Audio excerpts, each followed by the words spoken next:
Good morning students, welcome to online classes. My name is Manisha Tomar.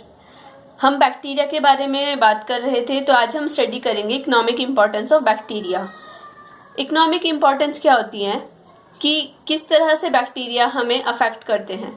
तो positively भी वो affect करते हैं और नेगेटिवली भी अफेक्ट करते हैं। तो सबसे पहले हम बात करते हैं इनकी यूजफुल एक्टिविटीज़ की।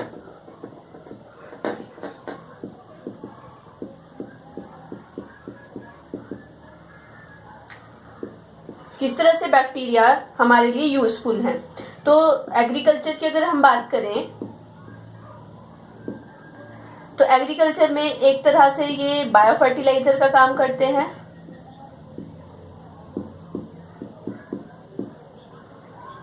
बायो फर्टिलाइजर क्या होते हैं? जो कि किसी भी प्लांट को ग्रो करने में हेल्प करते हैं। ठीक है, तो जैसे बायो फर्टिलाइजर में हम नाइट्रोजन फिक्सिंग बैक्टीरिया की बात करते हैं।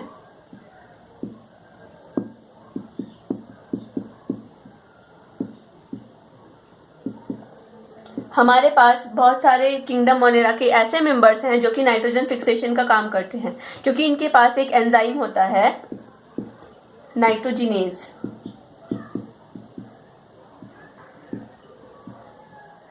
जिसके थ्रू एटमॉस्फेरिक नाइट्रोजन को फिक्स कर दिया जाता है अमोनिया या नाइट्रेट या नाइट्राइट की फॉर्म में। ठीक है, तो हमारे पास कुछ फ्री लिविंग बैक्टीरिया होते हैं और कुछ जो बैक्टीरिया होते हैं वो सिम्बायोटिक एसोसिएशन में रहते हैं।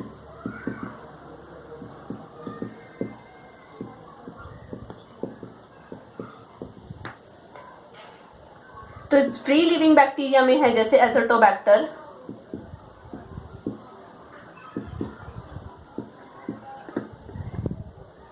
ये ऐसा बैक्टीरिया है जो कि एटमॉस्फेयर में सॉइल में प्रेजेंट होगा और नाइट्रोजन को फिक्स करके जो प्लांट का एनवायरनमेंट है, प्लांट की जो रूट्स हैं वहां पर प्रोवाइड करवा देगा।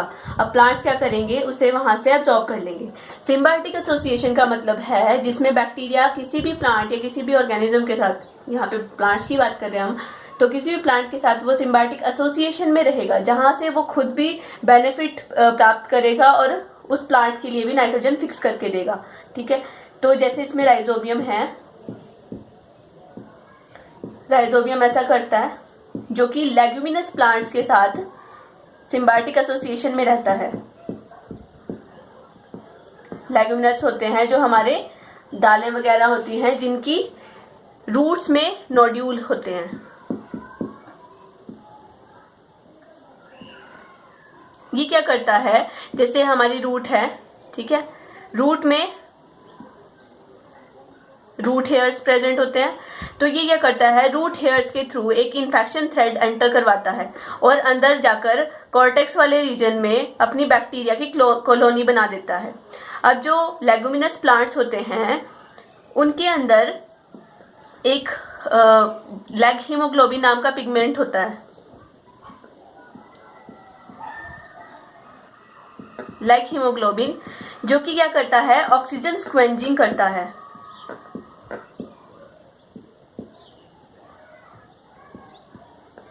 जिस तरह से हमारी बॉडी में हीमोग्लोबिन काम करता है, वो क्या करता है, ऑक्सीजन के साथ कंबाइन कर जाता है। ठीक है, इसी तरह से लैग हीमोग्लोबिन भी ऑक्सीजन के साथ कंबाइन करता है और एटमॉस्फेयर में एनारोबिक कंडीशंस एक्टिवेट कर देता है। अब यहाँ पे जो एनवायरनमेंट होगा वहां वो कैसा एनवायरनमेंट होगा, एनारोबिक एनवायरनमेंट होगा। तो एनारोबिक एनवायरनमेंट में जो राइजोबियम बैक्टीरिया है वो क्या करता है, अपने नाइट्रोजिनेज को एक्टिवेट कर देता है और एटमॉस्फेयर की नाइट्रोजन को फिक्स करके इस प्लांट के लिए अवेलेबल कर देता है। तो इस तरह से सिम्बायोटिक एसोसिएशन में ये प्लांट्स के लिए बहुत ज्यादा बेनिफिट प्रोवाइड करते हैं। इसके बाद आते हैं अमोनिफाइंग बैक्टीरिया।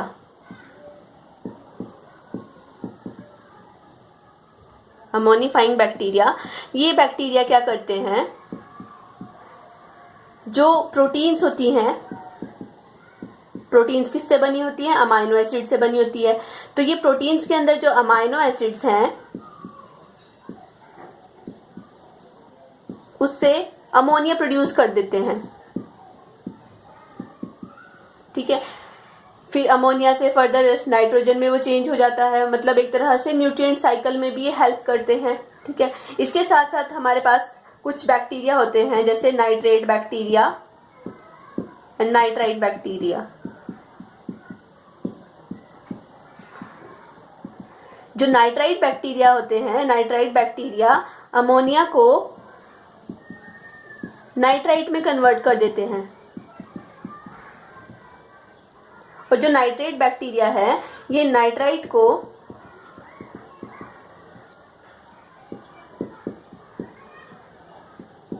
नाइट्रेट्स में कन्वर्ट कर देते हैं। जो नाइट्रेट्स हैं ये फाइनली प्लांट्स के लिए अवेलेबल हो जाता है। तो इस तरह से भी ये एग्रीकल्चर में बहुत इंपॉर्टेंट रोल प्ले करते हैं। तो इसमें कुछ एग्जाम्पल्स हैं, नाइट्रोसोमोनास,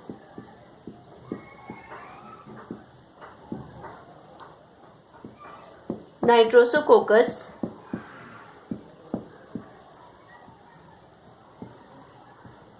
ठीक है। आपने याद रखना है कि अमोनिफाइंग बैक्टीरिया क्या करते हैं, प्रोटीन्स को अमोनिया में चेंज कर सकते हैं। नाइट्राइट बैक्टीरिया अमोनिया को नाइट्रेट में चेंज कर सकते हैं, और जो नाइट्रेट बैक्टीरिया हैं वो नाइट्राइट को नाइट्रेट्स में चेंज कर देते हैं। ठीक है, तो इस तरह से ये एग्रीकल्चर में अपना रोल प्ले करते हैं। इसी तरह से कुछ और चीज जैसे मिथेनोजन्स हैं। मिथेनोजन्स क्या करते हैं,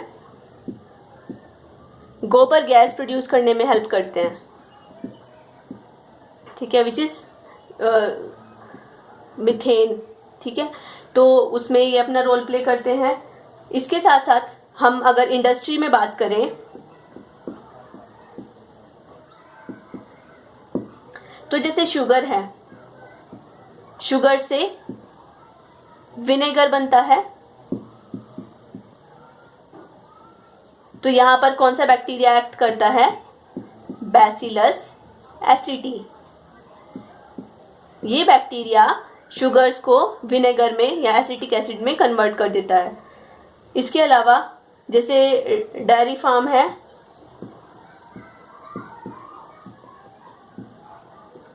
डेयरी फार्म में आपको पता है जो कर्ड मेकिंग है,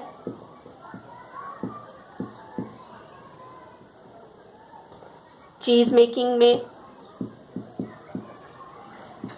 यहां पर जो बैक्टीरिया काम करता है वो है लैक्टोबैसिलस।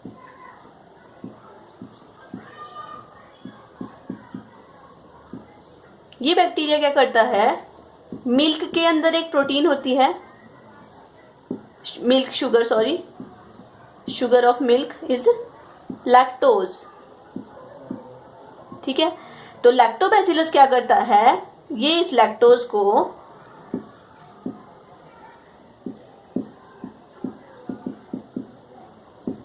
लैक्टिक एसिड में कन्वर्ट कर देता है।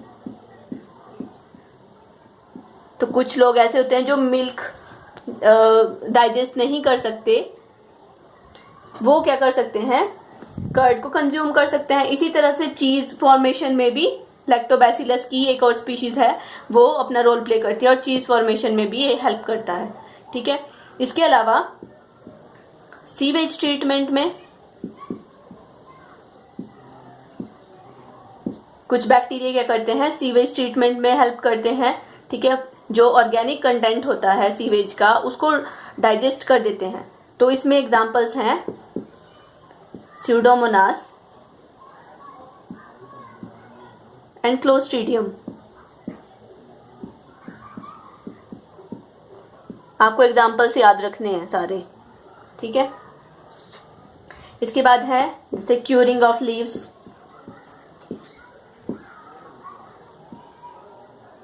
क्यूरिंग ऑफ लीव्स में क्या है, जैसे आपका टोबैको है, टी है, ये कॉफी बीन्स हैं, इनका जो टेस्ट होता है वो बिटर होता है टेस्ट। ठीक है, स्टार्टिंग में। तो क्यूरिंग ऑफ लीव्स में क्या है, जो बैक्टीरिया है, बैक्टीरिया के थ्रू इनकी लीव्स की प्रोसेसिंग की जाती है, टोबैको की प्रोसेसिंग की जाती है, टी लीव्स की प्रोसेसिंग की जाती है और कॉफी बीन्स की प्रोसेसिंग की जाती है। इनको पर्टिकुलर बैक्टीरिया के साथ ट्रीट करवाया जाता है, जिसके थ्रू क्या होता है, जो बैक्टीरिया है वो टबैको है, टी है, कॉफी बीन्स हैं, इसके बिटर टेस्ट को भी न्यूट्रलाइज कर देता है और साथ साथ एक पर्टिकुलर अरोमा भी प्रोवाइड करता है।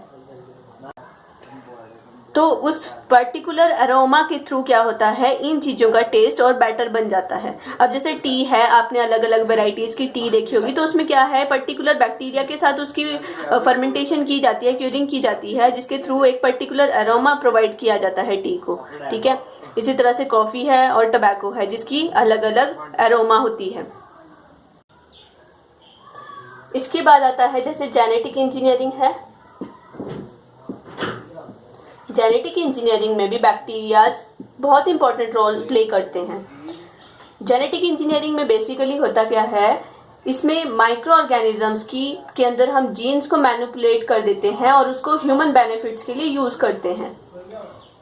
अब जैसे आपने दूध से दही बनता है, तो वो जो बैक्टीरिया है वो नेचुरली अपना काम करता है, लेकिन जेनेटिक इंजीनियरिंग में हम क्या करते हैं, जो जीन्स ज़्यादा बेनिफिटेड होता है, हम उसको किसी भी ऑर्गेनिज्म के अंदर डाल के उसके अंदर वो कैरेक्टर्स को शो कर सकते हैं, ठीक है। तो जैसे जेनेटिक इंजीनियरिंग में बीटी कॉटन है, ठीक है। बीटी कॉटन एक तरह की ऐसी कॉटन होती है जिसको हम पेस्ट से बचा सकते हैं, ठीक है। तो उसके अंदर भी जो बैक्टीरिया है उसके जीन्स इंट्रोड्यूस किए हैं, ठीक है। इसी तरह से एक टैग पॉलीमरेज एंजाइम है, मैंने आपको बताया था इसके बारे में पहले। टैग पॉलीमरेज एंजाइम हम थर्मस एक्वाटिकस से एक्सट्रैक्ट करते हैं, थर्मस एक्वाटिकस, ठीक है। तो ये कहाँ पे काम करता है, डीएनए एम्प्लीफिकेशन में काम करता है।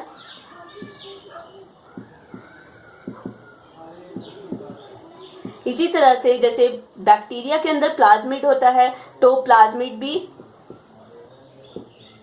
वेक्टर की फॉर्म में यूज किया जा सकता है। तो जेनेटिक इंजीनियरिंग में बैक्टीरियाज को बहुत ज्यादा यूज किया जाता है। इसके बाद बात आती है रेटिंग ऑफ फाइबर्स।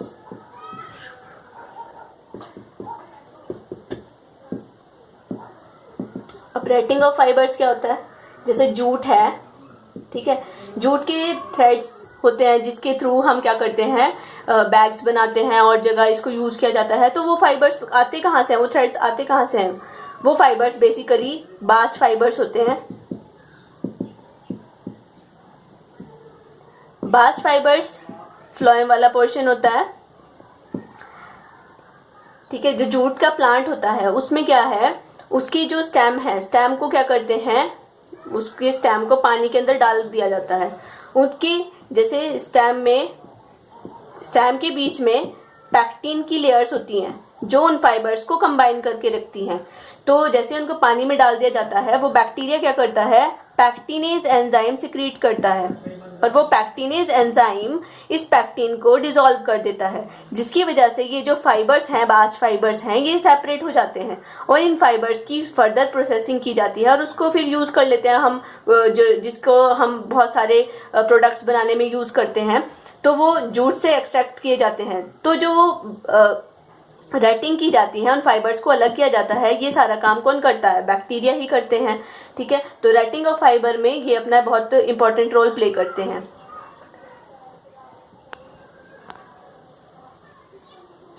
इसके बाद है सेल्यूलोज डाइजेशन। सेल्यूलोज डाइजेशन की हमने बात करी थी, जैसे मिथेनोजेंस होते हैं, जैसे रूमिनेंट्स हैं हमारे, इनके अंदर रूमेन है, ठीक है। इनके रूमेन में जितने भी आपने गाय, भैंस, बकरी, ये जो एनिमल्स देखे हैं, ये क्या करते हैं, घास खाते हैं और उसके अंदर के सेल्यूलोज को डाइजेस्ट कर सकते हैं। तो सेल्यूलोज कैसे डाइजेस्ट होता है, हमारी बॉडी के अंदर तो ऐसा कोई मैकेनिज्म नहीं है कि हम सेल्यूलोज को डाइजेस्ट कर सकें। तो इनके रूमेन के अंदर कुछ बैक्टीरिया होते हैं, ठीक है, मिथेनोजेंस होते हैं वो बेसिकली। जैसे एग्जाम्पल है रूमेनोकोकस, ये एक बैक्टीरिया है जो इनके र्यूमेन में प्रेजेंट होता है। ये क्या करता है, एक एंजाइम सिक्रीट करता है विच इज सेल्यूलेज। ये सेल्यूलेज इस सेल्यूलोज को डाइजेस्ट कर देता है और सिंपल मॉलिक्यूल्स में तोड़ देता है। तो यहां पर ये डाइजेशन में अपना रोल प्ले करते हैं। अब कुछ बैक्टीरिया है जो कि क्या करते हैं, विटामिन एब्जॉर्प्शन में हेल्प करते हैं। हमारी बॉडी के अंदर ई कोलाई बैक्टीरिया होता है। ये ई कोलाई बैक्टीरिया क्या करता है, विटामिन B12 की सिंथेसिस और एब्जॉर्प्शन में हेल्प करता है। सिंथेसाइज करने में भी हेल्प करता है और उसको एब्जॉर्ब करने में भी हेल्प करता है। ठीक है। इसके अलावा कुछ एक बैक्टीरिया ऐसे होते हैं जिनके जो बायोडिग्रेडेबल प्लास्टिक फॉर्म करने में हेल्प करते हैं।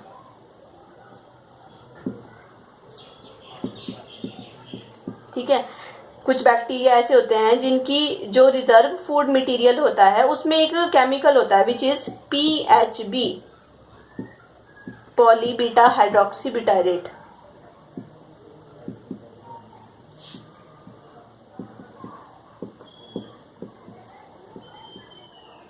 ये क्या है, it is the reserve food of bacteria, some bacteria.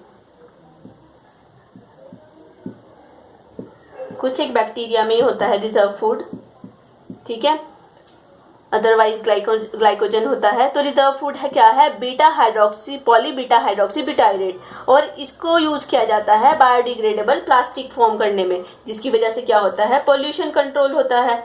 तो इस तरह से बैक्टीरिया हमारे लिए यूजफुल है। बहुत सारे बैक्टीरियाज एंटीबायोटिक्स फॉर्म करने में भी हेल्प करते हैं, कुछ प्रोटीन्स जैसे विटामिन बनानी होती हैं उसके लिए हेल्पफुल होते हैं। तो इस तरह से बैक्टीरिया जिस तरह से हमारे लिए यूजफुल हैं, हार्मफुल इनकी हार्मफुल एक्टिविटीज भी बहुत सारी हैं, जिसको हम नेक्स्ट वीडियो में कवर करेंगे। Thank you class.